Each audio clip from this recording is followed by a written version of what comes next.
डूंगर Ramji gather. धन्यवाद सभापति महोदय, आपने मुझे मांग संख्या 39 और 40 पर बोलने का अवसर दिया। आपने पिछले 2 सालों के अंदर कैंप लगाए लेकिन काम कोई भी नहीं किया। शहरी सेवा शिविर 17 सितंबर से लेकर के 17 अक्टूबर तक प्रधानमंत्री जी की जयंती पर आप लोगों ने लगाए।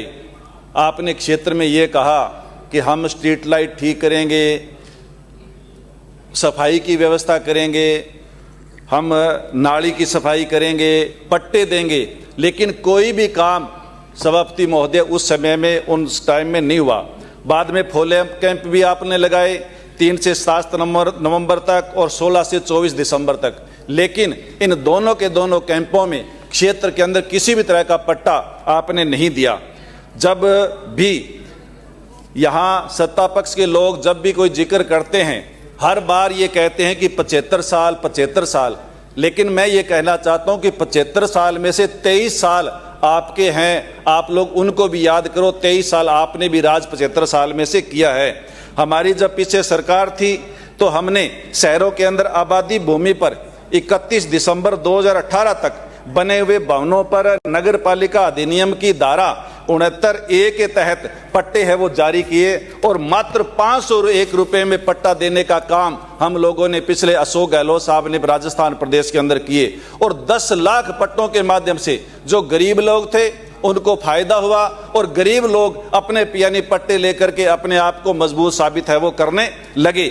लेकिन आपने जो सर्वे शब्द आपने ये जो कैंप लगाए इसके अंदर आपने सर्वे शब्द जोड़ दिया और सूरतगढ़ विधानसभा सूरतगढ़ नगर पालिका के अंदर सभापति महोदय 2004 के बाद कोई सर्वे हुआ नहीं।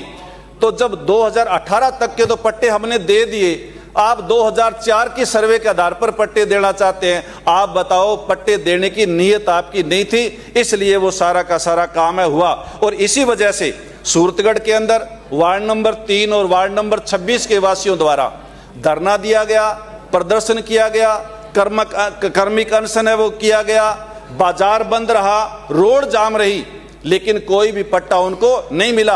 आखिर में खुद ही शर्मसार होकर के और गणतंत्र दिवस को 26 जनवरी को जब राष्ट्रीय पर्व आना था तो उनको खुद को ही खड़ा होना पड़ा, लेकिन आज तक पट्टे उनके जारी नहीं हुए। मैं आपके माध्यम से कहना चाहता हूं कि आपने 2 आदेश निकाले। आपने ये कहा है DLB 2026-1593 2/2/2026 को कि नगरीय निकायों को निर्देशित किया जाता है कि पट्टों संबंधी समस्त पत्रावलियों का अनुमोदन आयुक्त अधिशासी अधिकारी के स्तर पर किया जाकर पट्टों पर एकल हस्ताक्षर से विभिन्न लीज डीड आदि पट्टा जारी किए जावे।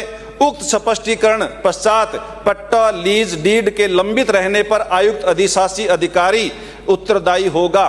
ये आपने आदेश निकाला। इसके बाद मंत्री जी आपने एक आदेश और निकाला, वो निकाला आपने 7/2/2026 को। उसमें आपने ये कहा कि राजस्थान नगर पालिका अधिनियम 2009 की धारा इतने के तहत नगर पालिका करे एवं संविधान नियम 1974 के तहत शक्तियों का प्रयोग करते हुए आयुक्त अधिशासी अधिकारी को नए बोर्ड के गठन तक समस्त शक्तियों के लिए अधिकृत किया जाता है। आपने ये 2 आदेश निकाल दिए, लेकिन आपके आदेशों की पालना नहीं हुई।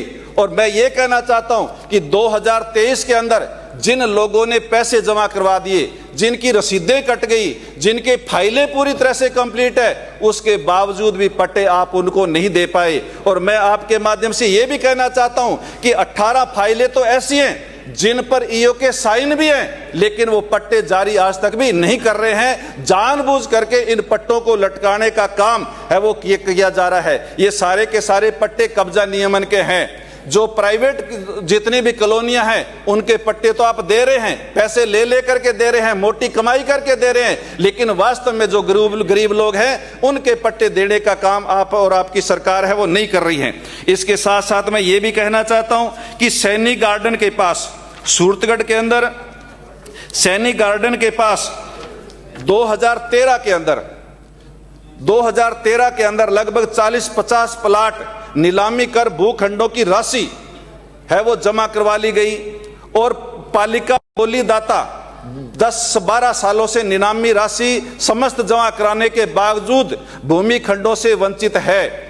उक्त भूखंडों का न तबादला दिया गया, न कब्जा दिया गया। 2013 से वो लोग 15-15, 20-20, 30-30 लाख रुपए जमा करवा करके आज तक भी दर दर की ठोकरें हैं वो सूरतगढ़ के अंदर खा रहे हैं।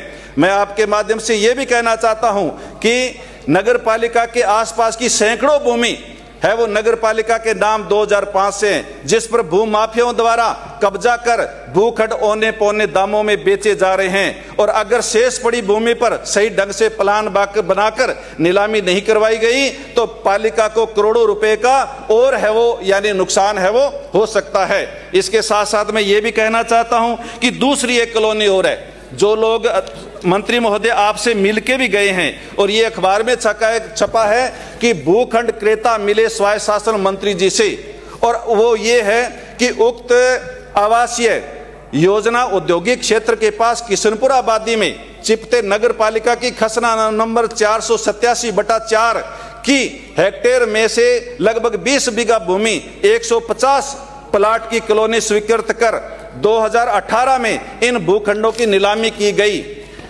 और नीलामी करवाने के बाद सारी की सारी राशि उन लोगों ने जमा करवा दी। 50 भूखंडों की 50 से 20-20 लाख रुपए उन्होंने जमा करवा दिए। मंत्री जी वो आपसे मिल करके गए हैं, आपने उनको आश्वस्त किया है। आपने कहा है कि मंत्री जी ने तुरंत संज्ञान लेते हुए जिला कलेक्टर श्री गंगानगर को फोन करके खसरे की तरमीम करवाकर इस प्रकरण को समुचित निस्तारण करवाने का निर्देश दिया, लेकिन आपकी में नहीं मानी जाती है। गंगानगर जिले में आपकी कोई भी सुनने वाला नहीं है। ये हालात मंत्री महोदय आपके माध्यम से उस क्षेत्र के हैं। मैं आपके माध्यम से ये भी कहना चाहता हूं कि सूरतगढ़ के अंदर पिछले वर्ष बहुत ज्यादा बरसात हुई और उस बरसात की वजह से सूरतगढ़ के ward number 38, ward number 40, ward number 41, ward number 42, ward number 45, ward number 37, ward number 33, ward number 20, ward number 11, ward number 26 और इसके साथ साथ कॉलेज का पूरा खेल का स्टेडियम और राजीव गांधी स्टेडियम और मोटर मार्केट, ये इतना एरिया है जहां पूरा का पूरा पानी का भराव होता है। 4-4, 5-5 दिन तक 4-4, 5-5 फुट है वो पानी है वो भरा रहता है। सभापति महोदय मेरा 8 मिनट का टाइम है, 8 मिनट तो पूरा होने दो। और इस क्षेत्र के लोग बरसात के समय में अपने घर छोड़ करके दूसरे स्थानों पर इनको जाना पड़ता है और जो पानी के जानवर है, सांप है, गोयरे है, बिच्छू है, वो घरों के अंदर आ जाते हैं, लेकिन उनको जगह नहीं मिलती और उस पानी को निकलवाने की व्यवस्था है वो की जावे। 1 मिनट सभापति महोदय मेरा लास्ट पॉइंट है कि सूरतगढ़ के अंदर गुरुद्वारा सिंह सभा द्वारा 27/2/1996 को 3,13,568 रुपए आपको जमा करवाए गए नगर पालिका को, लेकिन आज तक 7,647 वर्ग गज का जो 40 रुपए प्रति गज की प्रति जमीन इन्होंने दी, उसका पट्टा आज तक आपने दिया नहीं है। ब्राह्मण समाज की धर्मशाला है, स्वामी समाज की धर्मशाला है, जाट समाज की धर्मशाला है, नायक समाज की धर्मशाला है, रायक सिख समाज की धर्मशाला है, कुमार समाज का छात्रावास है, बाबा गुरुद्वारा दीप सिंह गुरुद्वारा है। ये सारी की सारी संस्थाएं हैं जो पट्टे के लिए फाइल लग रही है, लेकिन जयपुर से सूरतगढ़, सूरतगढ़ से जयपुर रोजाना एक कागज मांग करके ये सारे के सारे लोग बेहाल हो रहे हैं। आज तक इनको पट्टे हैं वो जारी नहीं किए जा रहे हैं। मैं एक माध्यम से लास्ट बात कहना चाहता हूं कि सफाई कर्मी की भर्ती में वाल्मीकि समाज को 100% आरक्षण सुनिश्चित किया जावे। ठेका प्रथा से माध्यम से लगे सफाई कर्मियों को परमानेंट किया जावे। सफाई कर्मियों को दी जाने वाली सुविधाओं में बढ़ोतरी की जावे और वाल्मीकि समाज की महिला सफाई कर्मी है उनके बच्चों को शिक्षा में विशेष सुविधा है वो दी जावे। ये सारी की सारी बातें मैं आपके महोदय आपने